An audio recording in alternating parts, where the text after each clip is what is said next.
ಗುರು ಬ್ರಹ್ಮ ಗುರು ವಿಷ್ಣು ಗುರುದೇವೋ ಮಹೇಶ್ವರಃ ಗುರು ಸಾಕ್ಷಾತ್ ಪರಬ್ರಹ್ಮ ತಸ್ಮೈ ಶ್ರೀ ಗುರುವೇ ನಮಃ. ಶುಭೋದಯ. ಪ್ರಜಾ ಟಿವಿಯ ಎಲ್ಲ ವೀಕ್ಷಕರಿಗೂ ಯೋಗ ವಿಸ್ಮಯ ಕಾರ್ಯಕ್ರಮಕ್ಕೆ ಆತ್ಮೀಯ ಸ್ವಾಗತ. ನಾನು ನಿಮ್ಮ ಅನಂತ್, ಯೋಗ ಮಾಸ್ಟರ್. ನಾವಿಂದು ಒಬೇಸಿಟಿಯ ಬಗ್ಗೆ ಕೆಲವೊಂದಿಷ್ಟು ಅಭ್ಯಾಸಗಳನ್ನು ತಿಳಿಸ್ಕೊಡ್ತೀನಿ. ಈ ಸ್ಥೂಲಕಾಯ ಯಾಕೆ ಬರುತ್ತೆ, ಇದ್ರ ಬಗ್ಗೆ ನಾವು ಸ್ವಲ್ಪ ಗಮನ ಹರಿಸ್ಬೇಕಾಗತ್ತೆ. ಸ್ಥೂಲಕಾಯ ಬರೋವರೆಗೂ ನಾವು ಇದ್ರ ಬಗ್ಗೆ ತಲೆನೇ ಕೆಡಿಸ್ಕೊಳ್ಳೋದಿಲ್ಲ. ಮೈ ದಪ್ಪ ಆದಾಗ, ಬೊಜ್ಜು ಬಂದಾಗ, ವಿಶೇಷವಾಗಿ ಹೊಟ್ಟೆಯ ಭಾಗದಲ್ಲಿ ಬೊಜ್ಜು ಬಂದಾಗ ಸಹಜವಾಗಿ ಸ್ವಲ್ಪ ಗಮನ ಬರುತ್ತೆ. ನಾನು ಯಾಕೋ ಅಸಹ್ಯ ಕಾಣ್ತಾ ಇದ್ದೀನಿ, ನಾನು ಸ್ವಲ್ಪ ಸ್ಲಿಮ್ ಆಗಬೇಕು, ಸ್ಮಾರ್ಟ್ ಆಗಬೇಕು ಅಂತ. ಹೌದು, ಬರೀ ಸ್ಲಿಮ್ ಆ್ಯಂಡ್ ಸ್ಮಾರ್ಟ್ ಅಷ್ಟೇ ಅಲ್ಲ, ಸ್ಥೂಲಕಾಯತೆ ಇದ್ದರೆ ಎಲ್ಲ ಥರದ ಸಮಸ್ಯೆಗಳು ಕಾಣಿಸ್ಕೊಳ್ಳುತ್ತೆ. ವಿಶೇಷವಾಗಿ ಹೆಣ್ಮಕ್ಳಿಗೆ ಸ್ಥೂಲಕಾಯತೆ ಬಂದರೆ ಗರ್ಭಕೋಶದ ಎಲ್ಲ ಥರದ ಸಮಸ್ಯೆಗಳು ಶುರುವಾಗುತ್ತೆ. ಅದರಲ್ಲೂ ಸಂತಾನಹೀನತೆ ತೊಂದರೆ ಆಗುತ್ತೆ. ಅಂದರೆ ನಿಮಗೆ ಮಕ್ಕಳಾಗೋ ಚಾನ್ಸಸ್ಸೇ ಬಹಳ ಕಮ್ಮಿ ಆಗುತ್ತೆ ಈ ಸ್ಥೂಲಕಾಯತೆ ಬಂದಾಗ. ಹಾಗಾಗಿ ಇವತ್ತಿನ ಸಂಚಿಕೆಯಲ್ಲಿ ನಾನು ಸ್ಥೂಲಕಾಯತೆಗೆ ಅಂದರೆ ಒಬೇಸಿಟಿಗೆ ಯಾವೆಲ್ಲ ಅಭ್ಯಾಸ ಮಾಡಬೇಕು ಅಂತ ತಿಳಿಸ್ಕೊಡ್ತಾ ಇದ್ದೀನಿ. ದಯವಿಟ್ಟು ಈ ಅಭ್ಯಾಸವನ್ನು ಗಮನಿಸಿ. ಹಾಗೆ ನಾನು ನಿಮಗೆ ತಿಳಿಸ್ಲಿಕ್ಕೆ ಬಯಸೋದೇನು ಅಂದರೆ, ಈ ಸ್ಥೂಲಕಾಯತೆಗೆ ಕಾರಣ ಏನು? ನಮ್ಮ ಆಹಾರ ಶೈಲಿ. ಹಾಗಾಗಿ ನಾವು ಯಾವ ಆಹಾರವನ್ನು ತಿನ್ನಬೇಕು, ಯಾವುದನ್ನು ತಿನ್ನಬಾರ್ದು, ಹೇಗೆ ತಿನ್ನಬೇಕು, ಈ ಎಲ್ಲ ವಿಚಾರಗಳನ್ನು ನಾನು ನಿಮಗೆ ತಿಳಿಸ್ಕೊಡ್ತೇನೆ. ನೋಡಿ, ನಾವು ನಿಮಗಾಗಿ 45 ದಿನಗಳ ಒಂದು ಶಿಬಿರವನ್ನು ಆಯೋಜನೆ ಮಾಡಿದ್ದೀವಿ. ಆ 45 ದಿನದ ಶಿಬಿರದಲ್ಲಿ ನಿಮಗೆ ಬೆಳಗ್ಗೆ ಮತ್ತು ರಾತ್ರಿ 2 ಹೊತ್ತು ನಾವೇ ಆಹಾರವನ್ನು ಕೂಡ ಕೊಡ್ತೀವಿ. ನೀವು ಎಷ್ಟೇ ದಪ್ಪ ಇರಲಿ, 45 ದಿನದಲ್ಲಿ ಆರಾಮಾಗಿ 15 kg ತೂಕವನ್ನು ಕಮ್ಮಿ ಮಾಡಿಕೊಳ್ಳಿಕ್ಕೆ ಸಾಧ್ಯ ಇದೆ. ಹಾಗಾಗಿ ನಮ್ಮ ಕಾರ್ಯಕ್ರಮಕ್ಕೆ ಬನ್ನಿ. ಈ ಕಾರ್ಯಕ್ರಮದ ಸಂಪೂರ್ಣವಾದಂಥ ಸದುಪಯೋಗನ ಪಡ್ಕೊಳ್ಳಿ. ಈ ಕಾರ್ಯಕ್ರಮದಲ್ಲಿ ಕೇವಲ ಸ್ಥೂಲಕಾಯತೆ ಅಲ್ಲ, BP, ಡಯಾಬಿಟಿಸ್, ಒಬೆಸಿಟಿ, ಹಾಗೆ ಜಾಯಿಂಟ್ಸ್ ಪೇಯ್ನ್ ಇರ್ಬೋದು, ಹೃದಯ ಸಂಬಂಧಿ ಕಾಯಿಲೆ ಇರ್ಬೋದು, ಮೈಗ್ರೇನ್ ಇರ್ಬೋದು, ಈ ಎಲ್ಲ ಥರದ ಕಾಯಿಲೆಗಳನ್ನು ಹೇಗೆ ಪರಿಹಾರ ಮಾಡ್ಕೊಳ್ಳಿಕ್ಕೆ ಸಾಧ್ಯ ಇದೆ ಅನ್ನೋದನ್ನು ನಾವು ನಿಮಗೆ ಚಿಕ್ಕ ಮಕ್ಕಳಿಗೆ ಅರ್ಥ ಆಗೋ ರೀತಿ ತಿಳಿಸ್ಕೊಡ್ತೇವೆ. ದಯವಿಟ್ಟು ಈ ಕಾರ್ಯಕ್ರಮದ ಸಂಪೂರ್ಣವಾದಂಥ ಸದುಪಯೋಗವನ್ನು ಪಡಿಸ್ಕೊಳ್ಳಿ ಅಂತ ನಾನು ತಿಳಿಸ್ತಾ ಇವತ್ತಿನ ಸಂಚಿಕೆಗೆ ಹೋಗ್ತಾ ಇದ್ದೀನಿ. ಇವತ್ತಿನ ಸಂಚಿಕೆಯ ವಿಷಯ ಸ್ಥೂಲಕಾಯತೆಗೆ ಯಾವ ಯಾವ ಅಭ್ಯಾಸಗಳನ್ನು ಮಾಡಬೇಕು ಅಂತ. ಇವತ್ತು ನಾನು ಮಲಗಿ ಮಾಡ್ತಕ್ಕಂಥ ಅಭ್ಯಾಸದಲ್ಲಿ ಏನೆಲ್ಲ ಮಾಡ್ಬೋದು, ಮೊದಲ ಅಭ್ಯಾಸ ಯಾವುದು ಅಂತ ತಿಳಿಸ್ಕೊಡ್ತೇನೆ.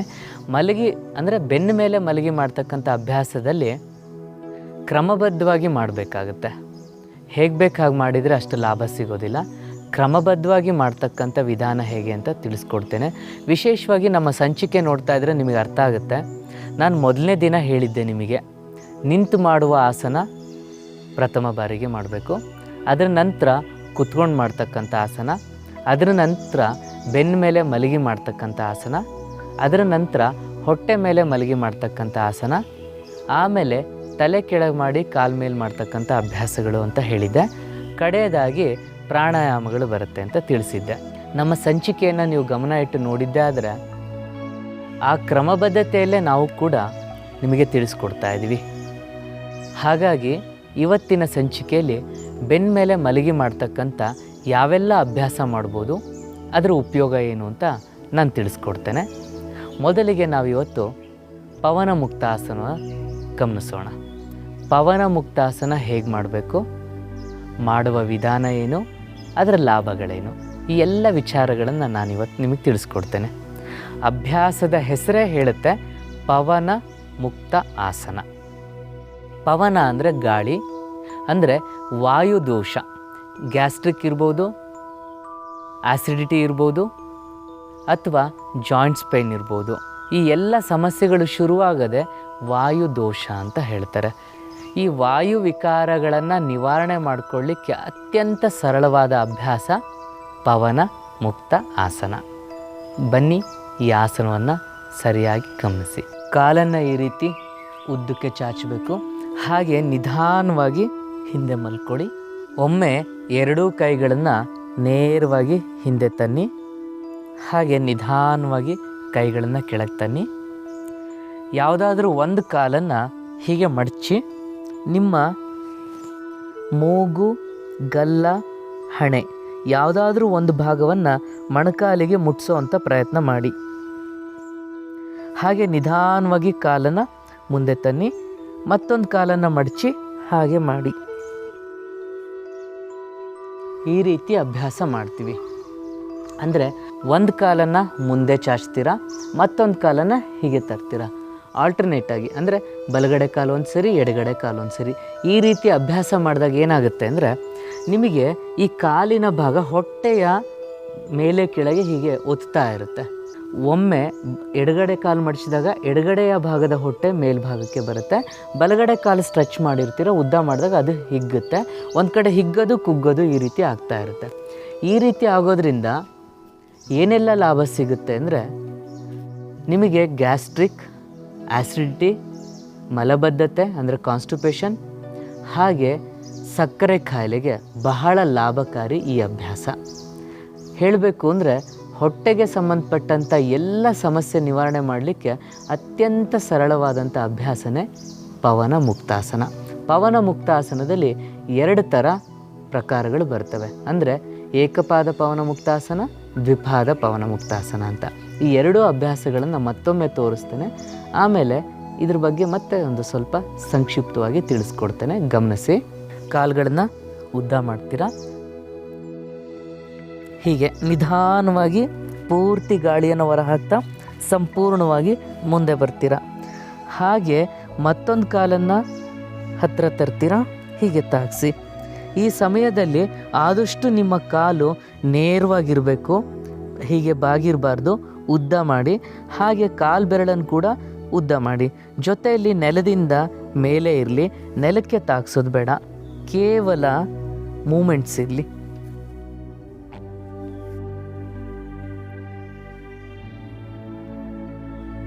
ಈ ರೀತಿ ಈ ಅಭ್ಯಾಸವನ್ನು ಮಾಡಿ. ಎಷ್ಟು ಸರಿ ಮಾಡಬೇಕು? ಕನಿಷ್ಠ ಪಕ್ಷ ನೀವು ಈ ಅಭ್ಯಾಸವನ್ನು 25 ಸುತ್ತು ಮಾಡಬೇಕು. ಈ ರೀತಿ 25 ಸುತ್ತು ಮಾಡೋದ್ರಿಂದ ಬಹಳ ಲಾಭದಾಯಕ. ನಿಮ್ಮ ಹೊಟ್ಟೆಯ ಬೊಜ್ಜು ಕೂಡ ಕರಗುತ್ತೆ. ಅಂದರೆ ಒಬೆಸಿಟಿ ಇದ್ದವರಿಗಂತೂ ಬಹಳ ಉಪಯುಕ್ತವಾದಂಥ ಅಭ್ಯಾಸ. ಹಾಗೆ ಎಲ್ಲ ಥರದ ಸೊಂಟ ನೋವು, ಯಾವುದೇ ಥರದ ಸೊಂಟ ನೋವಿರಲಿ, ಬಹಳ ಲಾಭದಾಯಕ.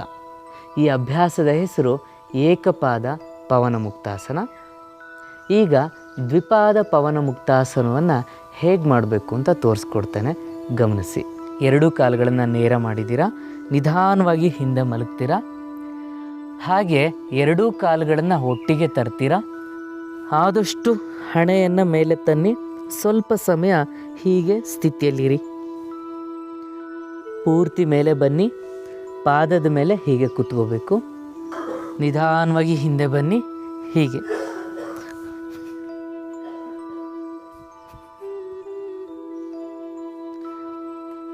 ಈ ರೀತಿ ಅಭ್ಯಾಸ ಮಾಡೋದ್ರಿಂದ ಬೆನ್ನಿನ ಎಲ್ಲ ಭಾಗಕ್ಕೆ ಸರಿಯಾದ ವ್ಯಾಯಾಮ ಆಗುತ್ತೆ. ಈ ಭಾಗದಿಂದ ಹಿಡಿದು ಕೊನೆಯ ಭಾಗದವರೆಗೂ ಬೆನ್ನು ಮೂಳೆಯ ಯಾವುದೇ ಥರದ ಸಮಸ್ಯೆ ಇರ್ಬೋದು, ಸರ್ವೈಕಲ್ ಇರ್ಬೋದು, ಸ್ಪಾಂಡಿಲೈಟಿಸ್ ಇರ್ಬೋದು, ಮಿಡಲ್ ಆಫ್ ದಿ ಬ್ಯಾಕ್ ಇರ್ಬೋದು, ಅಥವಾ ಲೋವರ್ ಆಫ್ ದಿ ಬ್ಯಾಕ್ ಅಂದರೆ ಕೆಳಭಾಗ, ಮಧ್ಯಭಾಗ, ಮೇಲ್ಭಾಗ, ಯಾವುದೇ ಥರದ ಬೆನ್ನಿನ ಮೂಳೆಗೆ ಸಂಬಂಧಪಟ್ಟಂಥ ಯಾವ ಭಾಗದಲ್ಲೇ ಈ ರೀತಿ ತೊಂದರೆಗಳಾದರೆ ಈ ಅಭ್ಯಾಸವನ್ನು ಮಾಡಿ. ಇಲ್ಲೇನಾಗುತ್ತೆ ಅಂದರೆ ಸರಿಯಾಗಿ ಮಸಾಜಿಂಗ್ ಆಗುತ್ತೆ. ಅಂದರೆ ಒಳ್ಳೆಯ ಅಭ್ಯಾಸ ಆಗುತ್ತೆ. ನಿಮ್ಮ ಬೆನ್ನು ಮೂಳೆಯ ಸಂದುಗಳಲ್ಲಿ ಇರ್ತಕ್ಕಂಥ ಸೈನೋವೆಲ್ ಫ್ಲೂಯಿಡ್ ಅನ್ನೋ ಈ ದ್ರವ ಸರಿಯಾಗಿ ಎಲ್ಲ ಕಡೆ ಹರಿಯುತ್ತೆ, ಸಂಚಾರ ಆಗೋದ್ರಿಂದ ಎಲ್ಲ ಥರದ ಬೆನ್ನೋವನ್ನು ಸಮಸ್ಯೆ ನಿವಾರಣೆ ಮಾಡ್ಕೊಳ್ಳಿಕ್ಕೆ ಬಹಳ ಸುಲಭವಾದಂಥ ಅಭ್ಯಾಸ ಇದು. ಹಾಗಾಗಿ ಈ ಅಭ್ಯಾಸವನ್ನು ಚೆನ್ನಾಗಿ ಮಾಡಿ. ನೋಡಿ, ಇಲ್ಲಿ ಗಮನಿಸಬೇಕಾಗಿರೋದು ನೀವು ದೇಹ ನೇರವಾಗಿರಬೇಕು. ಹಾಗೆ ಎರಡೂ ಕಾಲನ್ನು ಹತ್ತಿರ ತರ್ತೀರ. ಎರಡೂ ಕಾಲನ್ನು ಹತ್ತಿರ ತಂದಾಗ ಎರಡೂ ಕೈಗಳಿಂದ ಸರಿಯಾಗಿ ಹಿಡಿದಿಟ್ಕೊಳ್ಳಿ. 5ರಿಂದ 10 ಸೆಕೆಂಡ್ ಹಾಗೆ ಸ್ಟೇ ಮಾಡಿ. ಆನಂತರ ಪೂರ್ತಿಯಾಗಿ ಆಚೆ ಈಚೆ ಸ್ವಿಂಗ್ ಮಾಡ್ತೀರ. ಅಂದರೆ ಜೋಕಾಲಿ ಆಡಿದ ರೀತಿ ದೇಹವನ್ನು ಪೂರ್ತಿ ಮೇಲೆ ಇಳ್ತೀರ, ಪಾದದ ಮೇಲೆ ದೇಹ ಕೂರುತ್ತೆ. ಹಾಗೆ ಹಿಂದೆ ಬರ್ತೀರ.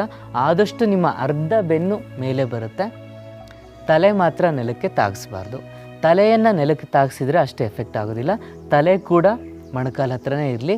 ದೇಹ ಪೂರ್ತಿ ಹಿಂದೆ ಹೋಗುತ್ತೆ, ಆದರೆ ತಲೆ ನೆಲಕ್ಕೆ ತಾಗಿರಲ್ಲ. ಅರ್ಧ ಬೆನ್ನಿಗಿಂತ ಜಾಸ್ತಿ ಬೆನ್ನು ಮೇಲ್ಭಾಗಕ್ಕೆ ಬಂದಿರುತ್ತೆ.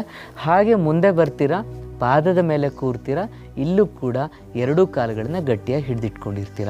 ಗಮನಿಸಿ, ಮತ್ತೊಮ್ಮೆ ಮಾಡಿ ತೋರಿಸ್ತೇನೆ ಹೇಗೆ ಮಾಡೋದು ದ್ವಿಪಾದ ಪವನ ಮುಕ್ತಾಸನ ಅಂತ. ಹೀಗೆ ಬನ್ನಿ, ಪೂರ್ತಿಯಾಗಿ ಪಾದದ ಮೇಲೆ ಹೀಗೆ ಕೂತ್ಕೊಳ್ಳಿ. ಹಾಗೆ ಹಿಂದೆ ಬನ್ನಿ.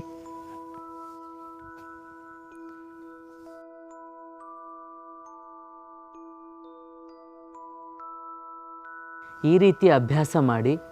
ಗಮನಿಸಿ, ಯಾವುದೇ ರೀತಿಯಾದಂಥ ಬೆನ್ನೋವಿದ್ದರೆ ಹೇಗೆ ಹೇಳದೆ ಕೇಳದೆ ನಿವಾರಣೆ ಆಗುತ್ತೆ ಅಂತ. ಬಹಳ ಸರಳವಾಗಿದೆ ಅಭ್ಯಾಸ. ಎಷ್ಟೇ ವಯಸ್ಸಾಗಿರಲಿ, ಎಷ್ಟೇ ದಪ್ಪ ಇರಲಿ, ಸಣ್ಣ ಇರಲಿ, ಯಾವುದೇ ಥರದ ಆಪ್ರೇಷನ್ಸ್ ಆಗಿದ್ದರೂ ಪರವಾಗಿಲ್ಲ, ಈ ಅಭ್ಯಾಸವನ್ನು ಚೆನ್ನಾಗಿ ಅಭ್ಯಾಸ ಮಾಡಿ. ಯಾವುದೇ ರೀತಿಯಾದಂಥ ಅಭ್ಯಾಸ ಮಾಡೋದಕ್ಕೂ ಮುಂಚೆ ಅದನ್ನು ಗಮನಿಸಬೇಕು, ಹೇಗೆ ಮಾಡಬೇಕು, ಮಾಡೋ ವಿಧಾನ ಯಾವುದು ಅಂತ. ಸಾಮಾನ್ಯವಾಗಿ ಏನಾಗುತ್ತೆ ಅಂದರೆ, ಅಭ್ಯಾಸ ಮಾಡಬೇಕು ಅನ್ನೋ ಹುಮ್ಮಸ್ಸಲ್ಲಿ ಹೇಗೆ ಬೇಕಾಗಿ ಅಭ್ಯಾಸ ಮಾಡ್ತಾರೆ. ಅದು ತಪ್ಪು. ಯಾರಾದರೂ ತಿಳಿದವ್ರ ಹತ್ರ ಹೋಗಿ ಸರಿಯಾಗಿ ಕಲ್ತ್ಕೊಳ್ಳಿ. ಅಕಸ್ಮಾತ್ ನಿಮಗೆ ಅಷ್ಟೊಂದು ಸಮಾಧಾನ ಅನ್ನಿಸ್ಲಿಲ್ಲ ಅಂದರೆ, ತೃಪ್ತಿ ತರಲಿಲ್ಲ ಅಂದರೆ ಹೇಳ್ಕೊಡೋದು ಖಂಡಿತ ನೀವು ನಮ್ಮ ಹತ್ರ ಬನ್ನಿ, ನಾವು ನಿಮಗೆ ತಿಳಿಸ್ಕೊಡ್ತೇವೆ. ಜೊತೆಯಲ್ಲಿ ನೀವು ಗಮನಿಸಬೇಕಾಗಿರೋದೇನಪ್ಪ ಅಂದರೆ ಆಹಾರ ಕ್ರಮ. ನೆನಪಿರಲಿ, ನಾನು ತುಂಬ ದಿನದಿಂದ ಹೇಳ್ತಾನೆ ಬಂದಿದ್ದೀನಿ, ನಿಮ್ಮ ಎಲ್ಲ ಥರದ ಕಾಯಿಲೆಗಳ ಉಂಟಾಗೋದೆ ನಿಮ್ಮ ಆಲೋಚನೆಯಿಂದ.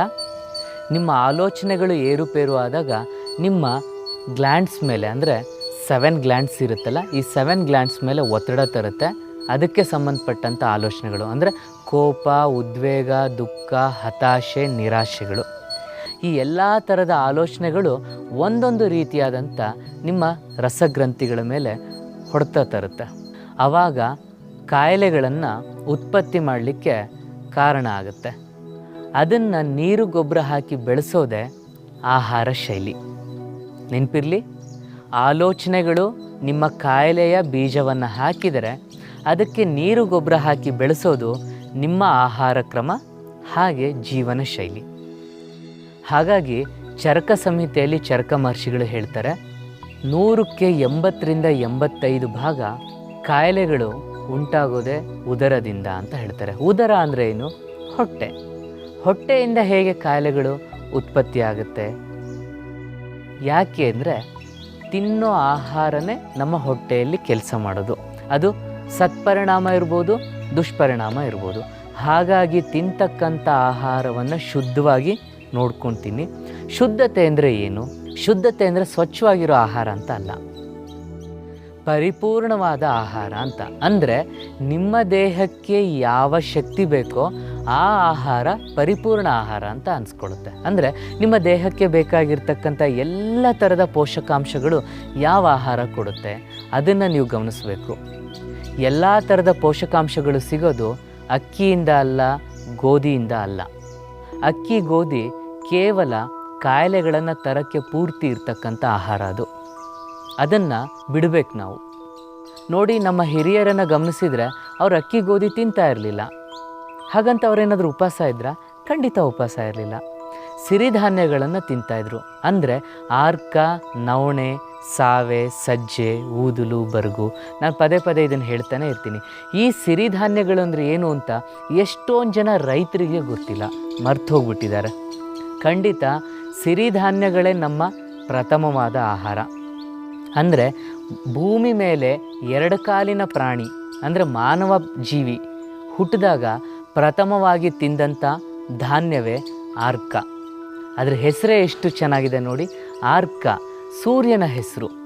ಸೂರ್ಯನ ಹೆಸರಿನ ಧಾನ್ಯವನ್ನೇ ಪ್ರಥಮವಾಗಿ ಮಾನವ ಜೀವಿ ಫಸ್ಟ್ ತಿಂದಿದ್ದು. ಆ ಆರ್ಕ ಈಗಲೂ ತಿಂತಾರೆ. ಬಯಲುಸೀಮೆ ಕಡೆ ಇದನ್ನು ಚೆನ್ನಾಗಿ ಬೆಳೀತಾರೆ. ಆರ್ಕ, ನವಣೆ ಇದನ್ನು ಯಥೇಚ್ಛವಾಗಿ ಉಪಯೋಗಿಸಿ. ಈ ಆಹಾರವನ್ನು ತಿನ್ನೋದ್ರಿಂದ ಬಹಳ ಲಾಭದಾಯಕ. ಈ ಸಿರಿಧಾನ್ಯದಲ್ಲಿ ಏನೆಲ್ಲ ಮಾಡ್ಬೋದು ಅಂತ ನಿಮಗೆ ಅನಿಸುತ್ತೆ?